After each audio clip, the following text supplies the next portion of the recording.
Mbote ndeko molobeli. Ah, vraiment ngai nazali mobundeli munene obino boyebi malamu. Naza mutu akambi ba place de la résistance e bunda kabitumba. Bao bayebinga bao bayebinga te babenga na komande ko Junior Mboma. Naza communicateur national à SID et naza cadre à SID.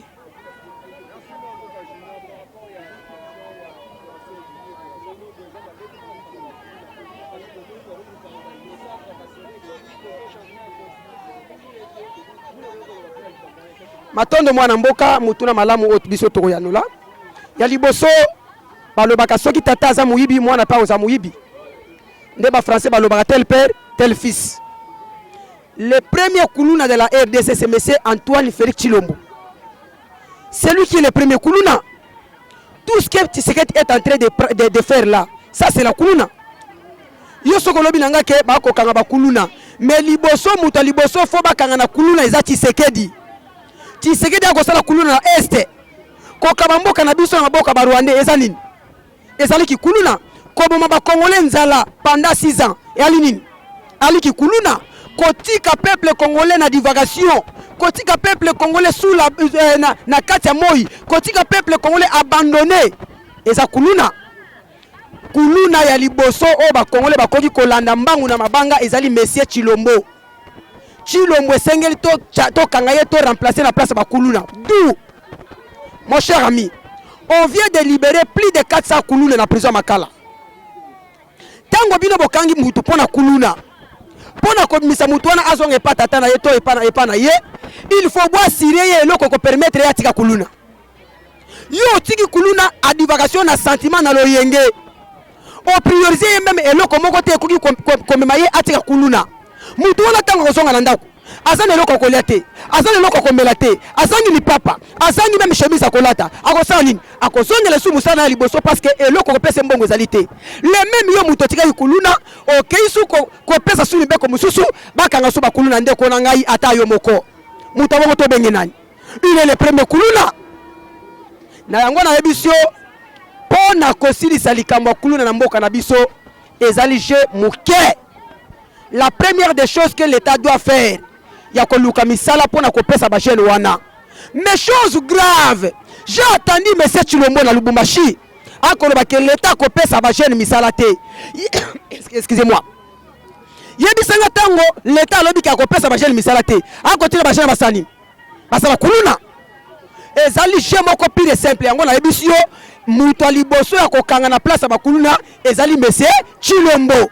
C'est ça mon cher ami. Et ça sur les caméras grave tant que les bosona. Na ebité ceux qui mutura mi balé ko za pona ya lolende ko nanga journaliste.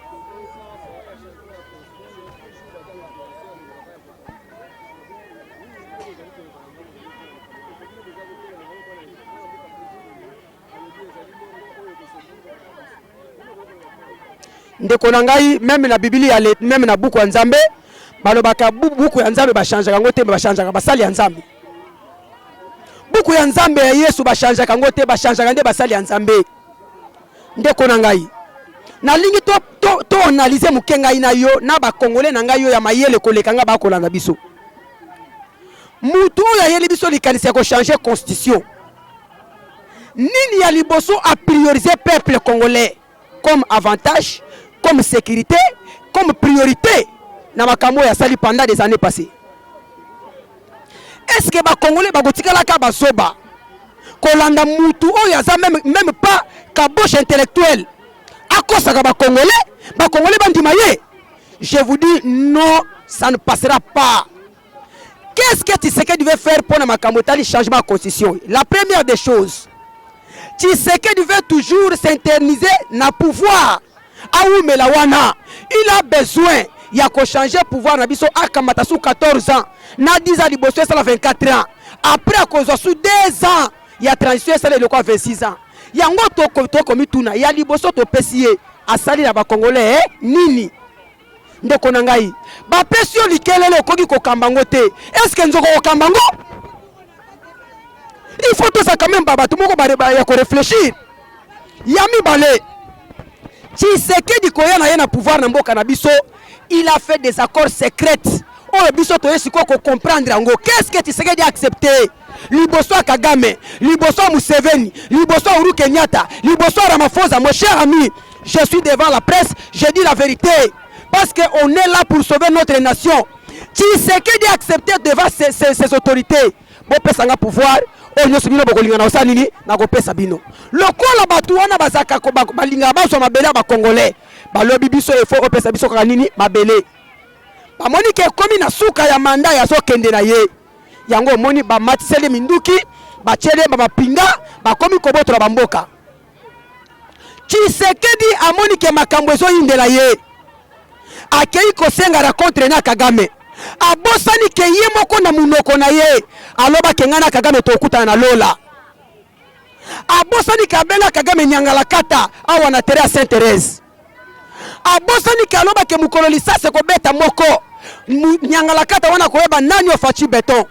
Lelo Tshisekedi makambo na nyoso aloba ka abosani wana mutu na ye ake ko senga ra contre na Kagame. Omoni ndenga humilier ye. Ça c'est une humiliation. Ça c'est une humiliation pire et simple mon cher ami. Yami Satou, Tshisekedi lokola a libéré mboka na biso mabele na biso mboka bapaya. Pour officialiser ça, les seules méthodes ya ko appliquer ezali ya ko benga ko changer constitution.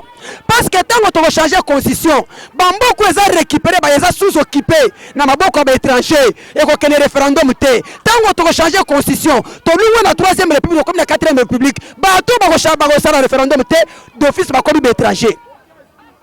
Malama okuna ba tche drapeau, ba nommé président et comme pays. C'est ça l'émission de M. Chilombo. Mais lokola tozana sauveur moko, tozana gardien du temple moko, tozana commandant moko au peuple congolais. Le président élu, véritablement élu, pirement élu, sincèrement élu. Martin Fayulu, alors s'il faut mourir à cause de ce pays, je mourrai. Après si biso ba congolais, mission. Yako tambola bisika nyonso. Yako lobake peuple congolais. Évitons la paix. Tolongola kobanga. S'élevons-nous comme un seul homme pour défendre notre patrie. La RDC nous appartient. Mon cher ami, je voulais interpeller encore, je voulais réappeler encore au peuple congolais que Martin Fayulu est en train de vieillir petit à petit. Martin Fayulu a zo bunda pona biso jeunesse. Martin Fayulu a zo kab énergie na ye pona venir na biso ba jeune. Si nous sommes réellement des jeunes, soutenons-nous Martin Fayulu. La personne qui a la vision de changer cette nation. La personne qui a l'envie de donner les travaux aux jeunes congolaises. Yango na ye ko biso ndeko Kabuya. Lokola toza la commandant du peuple. Lokola ba congolais ba reconnaître ka pouvoir ba pesa na président na bango. Toza simana ye. Président Martin a bengi biso nyonso na cohésion nationale. Pourquoi? Pour résister contre l'ennemi ou les posta bazwa mboka. Tshisekedi n'avait pas accepté. Aujourd'hui là, Tshisekedi a na congrès à kosangisa des chambres. Ya koloba keto sa la réforme. Quelle réforme? Il faut que Tshisekedi soit clair. Ba réforme azolo ba wana quelle réforme? Parce qu'il y a une différence entre réforme constitutionnelle et réforme à constitution. Et puis je voulais savoir quelle réforme que Tshisekedi est en train de parler. Quelle réforme parle-t-il? Nous ne sommes pas d'accord. Tolobaki na Tshisekedi, prépare-toi. L'année suivante, que nous sommes vraiment à la veille de l'année prochaine, on a demandé à M. Tshisekedi, on doit organiser la comité électorale. Bato babongisaka makambo maponami. Bazala bato malamu. On a besoin que la démocratie evana na kati ya mboka na biso. Mais le kola koyoka te tokola kiseke congolais aza peuple. Congolais aza souverain. Congolais même makambo to na parlement de konangai. Eza soni. Ezali soni. Soki lelo bato ide pesa komi koloba Chilombo asali kaka 3 ans. Le président commence le service le jour où il prête le serment. Quand vous prêtez serment, déjà au bureau, vous n'avez pas d'autre chose à faire. Yami Balé, article 78 de la Constitution sur le Banabisoboui. Premier premier ministre a une majorité parlementaire. Mais tu sais qu'il y a un allié à Kadima. Il y a 450 députés. C'est-à-dire même après 6 jours, il allait nommer le premier ministre. Mais tu sais qu'il a consommé le temps pour rien. Il y a un voyage inutile. Oh, il faut que le peuple congolais n'a absolument rien. Mbongo ba Congolais connaît ce peuple congolais même lui pas. Et vous savez depuis que Tshisekedi est là, il a dépassé combien pour le voyage? Est-ce que Mbongo Tshisekedi a dépassé le voyage? Ce que ça qui a gouverné s'associer au peuple congolais. Et le mettre en état oyo. Pourquoi Tshisekedi n'arrive pas à maîtriser même l'économie? Pourquoi Tshisekedi n'arrive pas à maîtriser même l'armée? Pourquoi Tshisekedi n'arrive pas à connaître son peuple? C'est parce que à Sala Bakor il y a Boussoba, permettez-moi de le dire. Ba imposaye, ba commandaye, ok, ba dirigeaye, jusque là il est toujours dirigé. Le lot Tshisekedi a dit que non, il n'y a pas d'autre miracle à faire. À l'Iran a changement de constitution. Moi j'ai étudié plus que Tshisekedi. Moi j'ai étudié plus que Tshisekedi. Mais Tolobi na ye, mais c'est Tshisekedi. Ba Congolais baza basoba na yote. Même moi c'est Ndumba. Moi c'est Soba. Balongola ke kane soka mukolomoko. Soki aucun moi c'est Soba. Okosie lelo, okosie lobi. Si manango okosie souté. Akoma mayele. C'est pour te dire que Chilombo akosi ba Congolais mingi. Cette fois-ci ça souta okosi ba Congolais té. On prépare pour lui dire que non, c'est la fin de ton mandat. Prends tes bagages, vas-y. Ton luka mutu ya sika ya malamu. Oyo biso ba Congolais tozane na mutema na biso. Ame ma Congo liboso. Point intérêt. Na pesi longonia na bandeko nanga nyoso balanda ngai. Ah bana France na pesi bino mbote. Kulutu nanga bisika bozali na pesi bino mbote. Mwana mboka mama Gaigai. Mwana mboka mama Chantal Faden. Mwana mboka mama Soleil. Mwana mboka mama Wifine.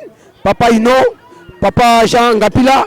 Papa nanga Anita Mba. Bino nyoso bisika bozali papa Anita na pesi bino mbote. Bino nyoso na poto na Belgique na Angleterre na France. Place nyoso bozali na pesi bino longonia. Vraiment appel na biso ndeko permettre biso na bino totika la correspondance malamu. Ezali 00143 89 87 90 213 00243 89 87 90 213. Wale za singana téléphone soki bobengi ngai tango nyoso to na pe to sorola pona ko partager mai matali mboka na biso na pesi bino boton ngai age DG Poussani tozo loba pona ba koko bazoko ya tozo mona tozo loba pona ba koko bazoya Chilombo toyebisi oboyi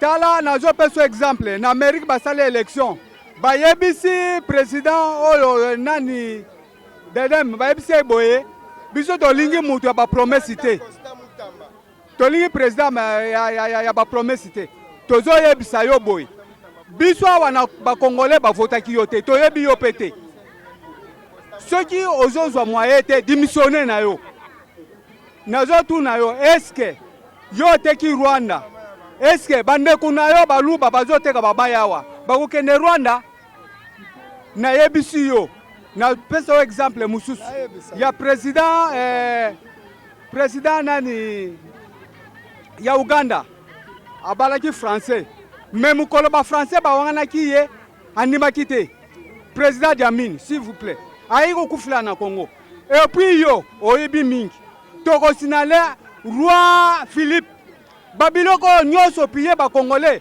osali bango ba coup d'état ou 3 fois de coup d'état pour le peuple congolais ozo sala ke ba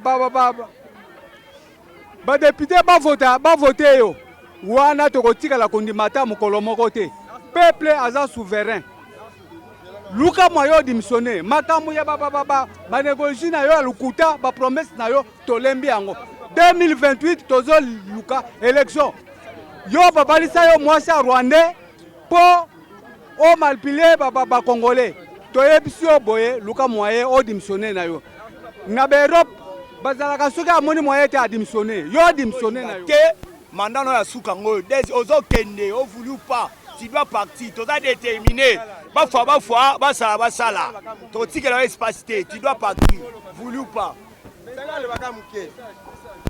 Bon, pour un message pour la makambo ya constitution na Zasiri ndeko Félix Antoine aza instrumentalisé par Augustin Kabouya.